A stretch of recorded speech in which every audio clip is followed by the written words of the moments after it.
Well now, morning.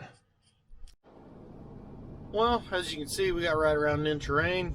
You can ignore some of them totals because I put that weather station up in May, so it missed quite a bit.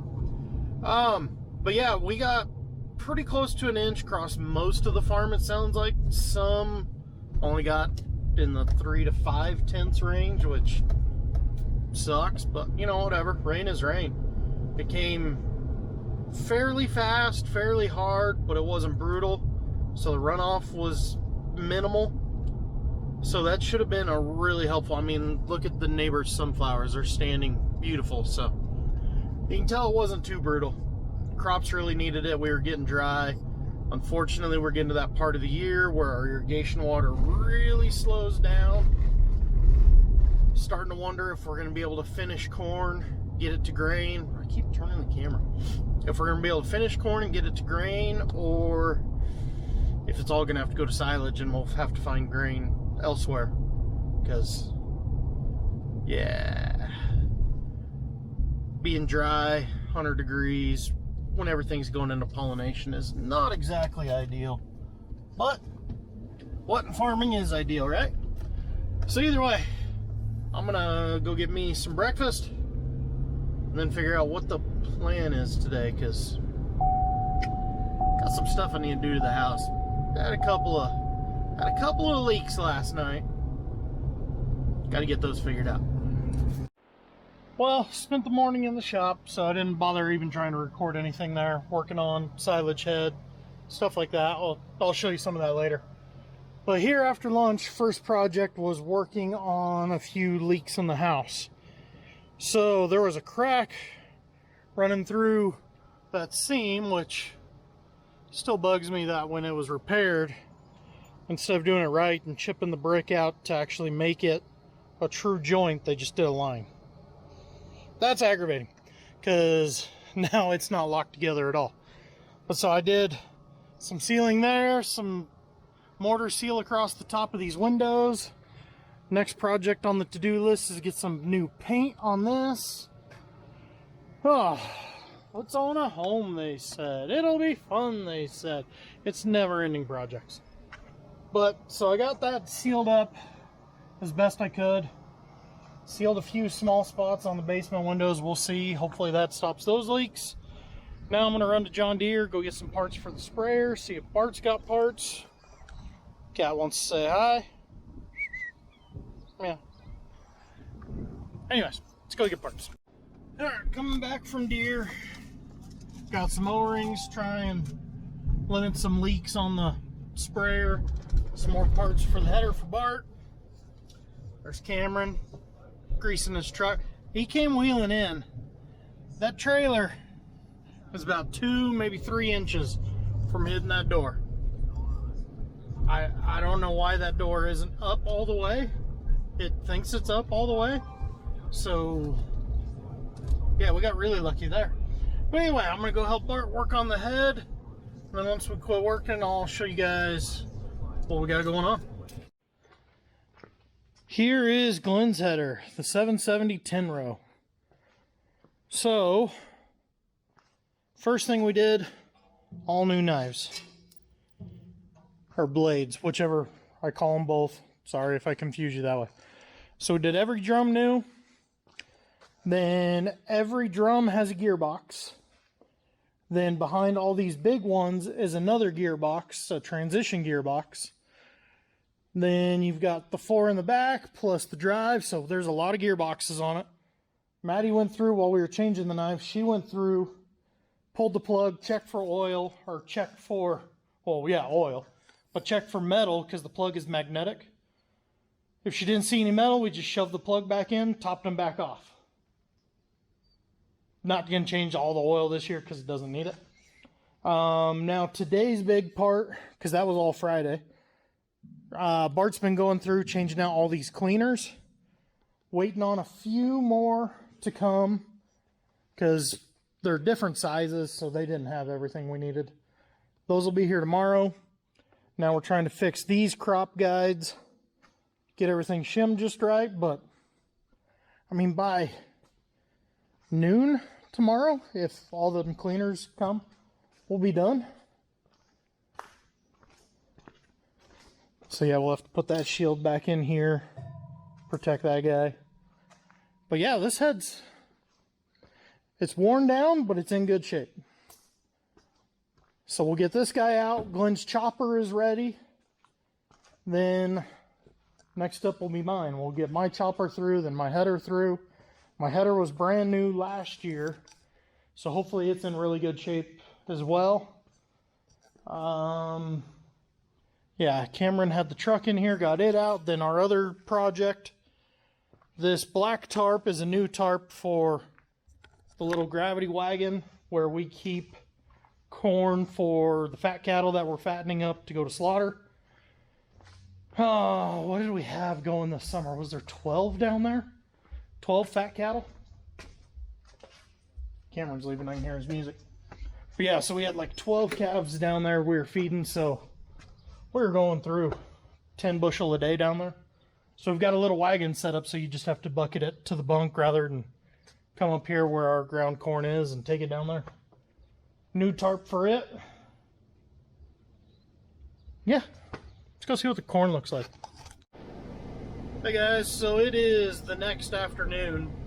Right as I was leaving the shop to go show you guys some corn and stuff, the agronomist pulled in, Big Chief pulled in, and we spent about 2 hours going over fields and plans and spray and all that fun jazz. Then this morning we had to load out cattle, and as soon as that was done, I ran spray maps over to the aerial applicators so that way they can get working on spider mites and corn. Spider mites are just these tiny little life-sucking bugs. Oh, they make everything miserable because they're so itchy. But they'll get in your corn and they literally suck the life out of it. It'll go from bright green to dry, ready to combine looking if you don't keep them under control. So I took them a bunch of maps for that, ordered a bunch of chemicals so I can spray some more feed. I'm on the way to get some parts right now. When I come back out, we're gonna swing by cornfield and kind of go over a few things. As you can see, the feed is coming along nicely. Got quite a few areas where pigweeds are really trying to take over. Some stickers, some kochia, all kinds of fun stuff. So this will be one of the fields that needs treated. This edge is really bad. But so I've got a couple 100 acres of feed that needs treated. And let's walk over here in the corn. Go right through this dry spot here. The end rows, you can tell compaction from wet planting was a big problem. It's one of those things, I hate to do it, but when you're running out of time in your plant dates, sometimes you just gotta get in and get it planted. Oh man, it's getting warm, guys. It's already 94, I think my pickup just said. So I get out in here where the corn starts getting really good. You can see we got tassels popping, 2 ears trying to form. This corn has some pretty good potential. Not as high as we'd like it to be potential wise, but because we knew we were going to be short on water this year, we planted a shorter variety. Normally we plant like in the 115, 118 day varieties. This is 100 or 105. So what that does is that's how long it takes for it to get to maturity.